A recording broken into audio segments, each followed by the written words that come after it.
Good morning. I've got my coffee, I've got my notes, and I'm ready to talk about the Atlantic colonies in Canada around the time of 1850. So here is a map, and we're going to focus on the colonies on this side of the country. I am going to talk about the West Coast colonies in the next video.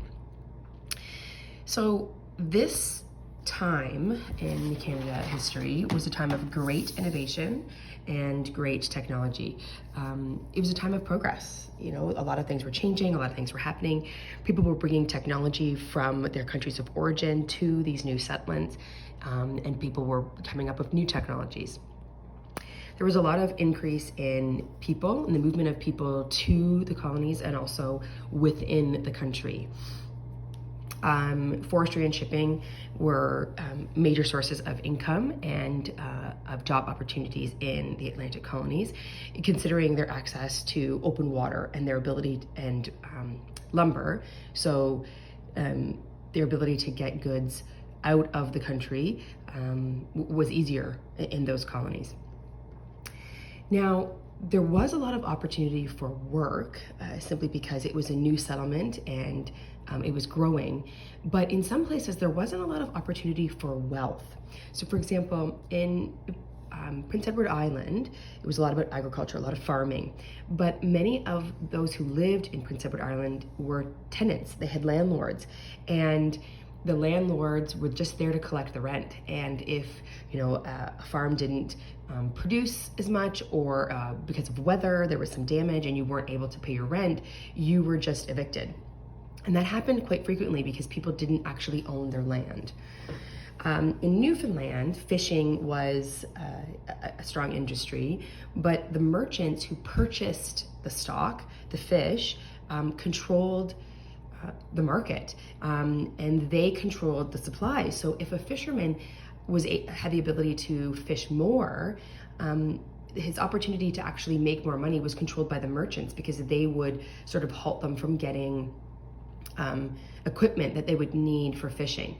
So even though there was a lot of opportunity for work, there wasn't a lot of opportunity for wealth. There was a small group of people who got very wealthy. Trade was going very strong at this time. Major trade partners were Britain, US, and the West Indies. In 1854, there was a reciprocity treaty with the US where there was free trade. You could trade without heavy taxes. Sorry, coffee break.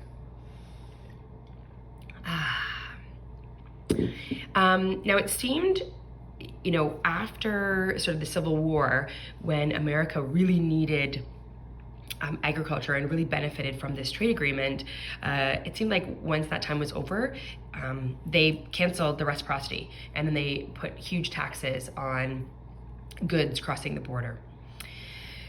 The issue of child labor. In Canada at this time, there was not a lot of children's rights, and children often worked side by side with their parents, either in farms or in the forestry or fishing, and some of them jobs were very dangerous, but children needed to work in order to make money for families. In the Atlantic colonies, there were peace and friendship treaties with the First Nations people who had already been in Canada on Turtle Island prior to contact and prior to these settlements and the development of these colonies.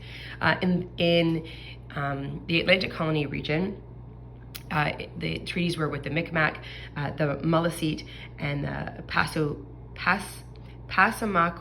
Passamaquoddy. And these treaties were just to maintain that these First Nations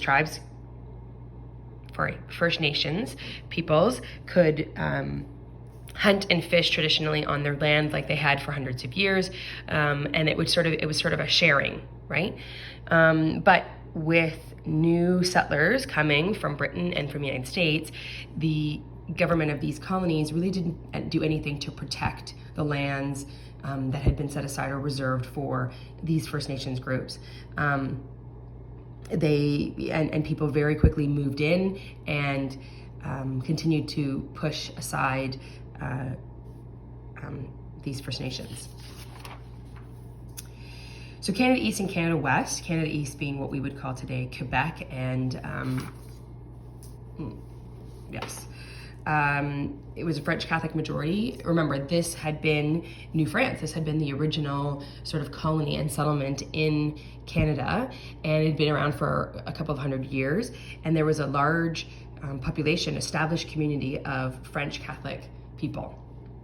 The seigneurial system that had been in place for over 100 years was going very strong. It was very organized. But the downside of it was there wasn't new land along the St. Lawrence River. So when a family, parents would die, they would divide up their property amongst their children. And there were a lot of children. And so each new family got a smaller piece of the farm, which made making money and supporting a family very difficult. So at this time, some farmers were borrowing money to feed their family, and they weren't able to pay back that money. So there was this cycle of poverty that some farmers were getting into that they couldn't get out of. So they began to find new ways to make money. At the turn of the century, 5% of people lived in cities, and by 1867, 20% lived in cities. So we see this movement to sort of that urban center where the progress is, where there's more opportunities for wealth. That was that definite pull factor that brought them into the city. In Canada West, which we now consider Ontario, it went from these sort of scattered farms all over the place to the farms were very connected and led to a city. This was ultimately for trade and to get goods to market and to sell it to other people. The railway expanded the market, and it again across sort of Canada East and Canada West, and also in the United States. But it also changed the goods.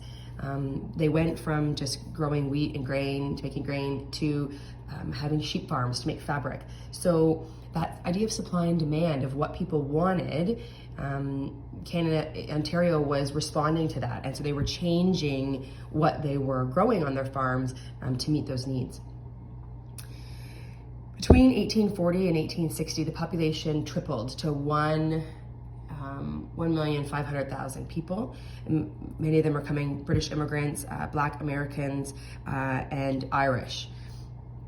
And this created some social tension, especially between Irish Catholic and Irish Protestant, and that will be the topic of another video. What I'd like you to do is look up Thornton Blackburn and tell me what you know about his story, his family, and why he came to Canada West.